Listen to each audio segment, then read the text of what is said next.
अस्सलाम वालेकुम वरहमतुल्लाहि वबरकातुहू। कैसे हैं आप सब लोग? उम्मीद है ठीक ठाक होंगे। चलें जी, आज का व्लॉग करते हैं स्टार्ट अपनी दो परियों के साथ। सुबह सुबह का टाइम था, उठते साथ ही इनको मिल गए गुब्बारे, क्योंकि ये शिफा जो है ये रात को गुब्बारों से खेल रही थी महर के साथ, तो वहाँ से गुब्बारे ले आई थी। लड़ लुड़ के गुब्बारे लेकर आई है। मैंने कहा घर इतने ज़्यादा पड़े हुए हैं, वहाँ जाके खेल लेना। कहते नहीं, यही लेकर जाने हैं। तो लड़के जी गुब्बारे लाई है और ला कर रख दिए हैं। सो गई है। सुबह उठते साथ ही इसे फिर गुब्बारे याद आए हैं। इनके पापा के जाने का टाइम था काम पर और ये गुब्बारों से खेल रही है। तो कभी कुछ कर रही है शिफा भी और यशफा भी, दोनों की दोनों। और यशफा जो है ये चलती कोई नहीं है, इतनी इसको गंदी आदत है ना, घुटने घुटने घसीटते रहना है इसने। पाँव भी इतने ख़राब कर लिए हुए हैं इसने, घुटने सारे, पजामे सारे इसने ख़राब किए हुए हैं। हाँ, हाथ पकड़ के चलाओ, थोड़ा सा चलना है फिर बैठ जाना है। तो इनके पापा चले गए, फिर काम पे जाते टाइम बाय बाय करने गई है। तो जाती है तो जाकर पापा की गोद में, फिर आएगी फिर वापस पापा की गोद में। ये शिफा मैडम जो है वो चुड़ैल बन गई है। एक गुब्बारा मुंह में, दो कानों पर लगाए हुए हैं। खेल रही थी। तो इनके पापा गए हैं, इनका किया अल्लाह हाफिज़। फिर बच्चों का मैंने किया है मुँह हाथ धोकर, इनके कपड़े शपड़े ज़रा ठीक किए हैं। फिर मैंने इनको नाश्ता बना कर दिया है। नाश्ता मैं बनाती हूँ, मेरे काफ़ी वैरायटी के वैसे मुझे पराठे आते हैं। तो ये एक वैरायटी थी, एस शेप में मैं बनाती हूँ ये पराठा।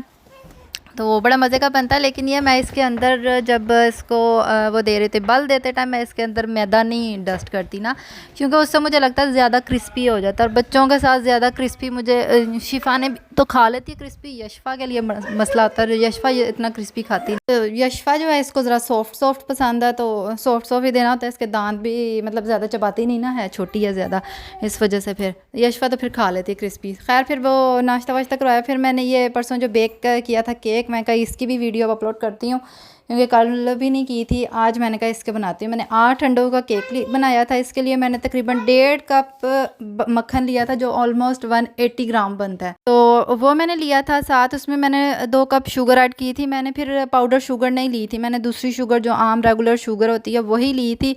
तो क्योंकि वो फिर अंडे डलते हैं तो उसके साथ फिर अच्छी तरह मिक्स हो ही जाती है। तो पहले उसको मैंने अच्छी तरह बीट किया है। नरम बिल्कुल सॉफ्ट बटर था, नॉर्मल रूम टेम्परेचर पर बटर लिया है। तो साथ उसमें फिर 2 कप शुगर ऐड किया है, इसको अच्छी तरह बीट किया है। लेकिन ये थोड़ा लम्सी सा शेप आता है, जो पाउडर शुगर होते हैं उसके साथ लम्सी शेप नहीं आती है इसकी ना। तो परेशान नहीं होना कि ये लम्स बन गए हैं, बेकिंग में प्रॉब्लम करेंगे, ऐसा कुछ नहीं होगा, क्योंकि ये फिर मिक्स हो जाते हैं अंडे के साथ ना, बिल्कुल अच्छी तरह बीट हो जाते हैं। तो ये मैंने अच्छी तरह इसको पहले बीट किया, सारा इकट्ठा करके बीट किया। फिर उसमें मैंने एक एक करके जो है वो अंडे ऐड किए हैं। सारे इकट्ठे अंडे ऐड नहीं करने, एक एक करके अंडा ऐड करना। उससे ये साथ साथ बीट करते जाएँ, साथ साथ जो है वो अंडा ऐड करते जाए ना। तो इससे फिर ये होता है कि अच्छी तरह अंडा और जो ये बटर है और ये शुगर है ना, ये बहुत अच्छी तरह जो है ना वो मिक्स हो जाती है। फिर उसमें मैंने डाला है क्योंकि ये होता है 4 कप अगर अंडे लिए, अगर आपके पास है 2 कप वो है मैदा, 1 कप मैदा 4 अंडों का है, 1 कप मैदा, 1 टीस्पून बेकिंग पाउडर। मेजरमेंट बस याद रखनी है कि 1 कप मैदा और 1 टीस्पून जो है उसमें बेकिंग पाउडर जाएगा और 1 पिंच सॉल्ट। उससे ये होता है शुगर का जो लेवल है ना वो बराबर हो जाता है। तो अंडे ऐड किए हैं। उसके बाद फिर मैं ज़्यादा बर्तन गंदे नहीं करती, क्योंकि ये होता है धोने तो हम नहीं है, कौन सा किसी और ने आकर धोने हैं, बनाना भी खुद ही है, खाना भी खुद ही है। तो मैं 1-2 बर्तन ही बस, मैं अगर दूसरा वाला अगर केक बनाऊँ तो उसके लिए फिर ज़्यादा बर्तन लगते हैं। फिर ये है कि ये मक्खन वाले होते हैं, तो ये धोते टाइम जो है ना इसका बड़ा मसला होता है। तो मैं करती हूँ, गर्म पानी किया, उसमें डाल दिए, बस थोड़ा सा साबुन डाला और अच्छी तरह धो दिया, वो फटाफट धुल जाते हैं। तो वनीला एसेंस जो है नहीं मैं यूज़ करती, मैं वनीला पाउडर यूज़ करती हूँ। तो वो मैंने डाला, 2 कप मैदा डाला है, 2 टीस्पून बेकिंग पाउडर डाला है, 2 पिंच साल्ट डाली है, और साथ में जो 2 पैकेट मैंने फिर वो डाल दिए थे वनीला एसेंस के। साथ में मैंने तकरीबन 4 टेबलस्पून भरकर कोको पाउडर ऐड किया। अच्छा, ये जो है ना ये सब मिक्स ऐसे मशीन से नहीं करने, ना ही आपने हैंड बीटर से मिक्स करने हैं। इसके लिए मैं स्पैचुला यूज़ करती हूँ। स्पैचुला लेकर इसको फोल्डिंग करनी है अच्छी तरह। वैसे मैंने यहाँ पर जो है वो 3 टेबलस्पून डाला था कोको पाउडर, लेकिन बाद में मुझे कम लगा था तो मैंने फिर 1 टेबलस्पून और डाला था कोको पाउडर ना। तो उससे फिर अच्छी तरह ये कलर मतलब ठीक आ गया था। मुझे पहले कलर इसका थोड़ा बहुत लाइट लग रहा था। फिर मैंने इसको अच्छे से जो है वो फोल्डिंग की है। इसकी फोल्डिंग करके इसको मैंने पहले ही जो बेकिंग ट्रे थी वो मैंने तैयार की हुई थी, उसके अंदर इसको पोर किया, सारा अच्छी तरह स्प्रेड किया, और दरमियान में से थोड़ा सा मैं कोशिश कर रही थी इसका ना थोड़ा डीप हो जाए और साइडों से थोड़ा लेवल ऊंचा भी रहे ना, तो ये जब फूलता है ना तो फिर दरमियान में से इसका लेवल बराबर हो जाता है, वरना ये दरमियान में से ऊंचा होता है, साइडों से थोड़ा नीचा होता है। लेकिन ये थोड़ा अगर हार्ड हो तो फिर हो जाता है। वैसे इस में कोशिश मैंने की थी, ठीक था। इतना मतलब फूल के ऊपर नहीं आया जिस तरह पहले केक जो है ना वो ऊपर आते हैं। भाई ज़ाया नहीं करना चाहिए ना, साथ साथ अच्छी तरह मैंने फिर फिंगर्स भी साफ़ कर ली, सारी अच्छी तरह साफ़ किया। पैसे लगे हैं, फ्री थोड़ा ही बनता है, तो मेहनत भी लगी है। तो मैंने फिर इसको बेक किया है 180 पर बेक किया है मैंने इसको। 30 मिनट में बड़ा ज़बरदस्त ये बेक हो गया था।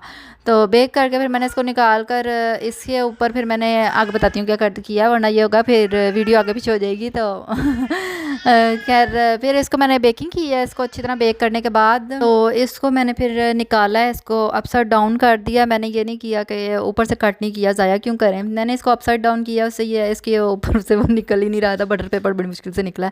तो वो फिर मैंने इसके ऊपर दूध डाला। दूध मैंने ठंडा ही डाल दिया था पहले, मैंने कहा गर्म करूँ, फिर मैं कहा पहले केक ही गर्म है और ये भी गर्म, फिर रहने दूँ। तो नॉर्मल मतलब हल्की सी मैंने इसको हीट लगाई थी कि नॉर्मल टेम्परेचर पे आ गया था। तकरीबन 2 से 3 कप इसके ऊपर मैंने दूध डाला था, अच्छी तरह स्प्रेड कर दिया था। उससे ये कि अंदर तक केक बिल्कुल सॉफ्ट हो जाता है ना। तो इस तरह फिर ये बिल्कुल सॉफ्ट हो गया था, अंदर तक पानी दूध चला गया था। तो अगर आपके पास दूध नहीं है तो आप पानी में शुगर मिक्स करके वो ऐड कर सकते हैं। लेकिन ये है कि जो पानी है वो गर्म ना हो, बस इतना नॉर्मल हो कि शुगर मिक्स हो जाए इसके अंदर। सिरप नहीं बना, मतलब हाँ उसको थिक सिरप नहीं बनाना ना।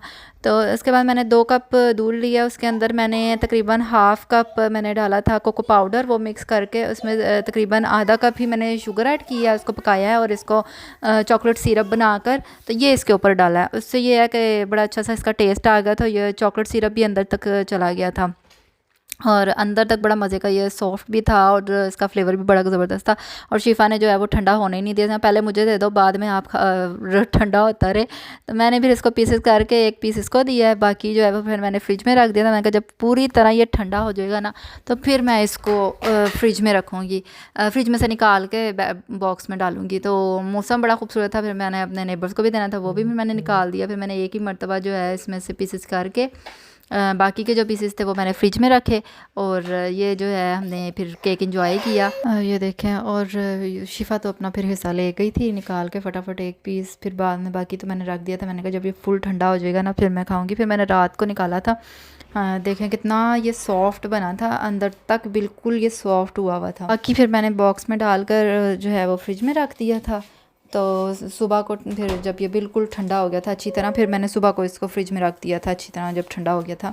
ये देखें कितना सॉफ्ट है, आराम से बिल्कुल चम्मच से ऐसे मज़े से टूट रहा था ना, इतना मज़ा आया था खाने का। रात को बच्चे भी सो गए थे, फिर मैंने बड़े मज़े अकेले ही इंजॉय किया था इसको। यशफा दोपहर को सोई हुई थी, ये देखा पानी में आधी यशफा पानी में है, बाद में शिफा भी आधी पानी में थी, फ़िल्टर लगा रही थी, खेल रही थी बच्चों के साथ ऐसे ही। बस इनका यही है। शिफा को तो चुप करवा के इसको किसी तरह बड़ी मुश्किल से चुप करवा कर रखना पड़ता है। जब यशफा सो जाए ना इसका मैं मुंह बंद करके रखती हूँ।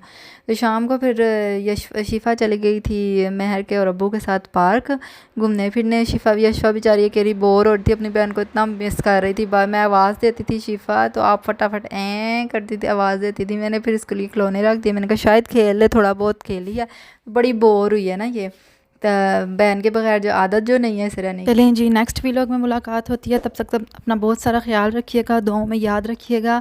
और अगर वीलॉग पसंद आया हो तो लाइक और सब्सक्राइब लाजमी कर दीजिएगा चैनल को। अल्लाह हाफिज़।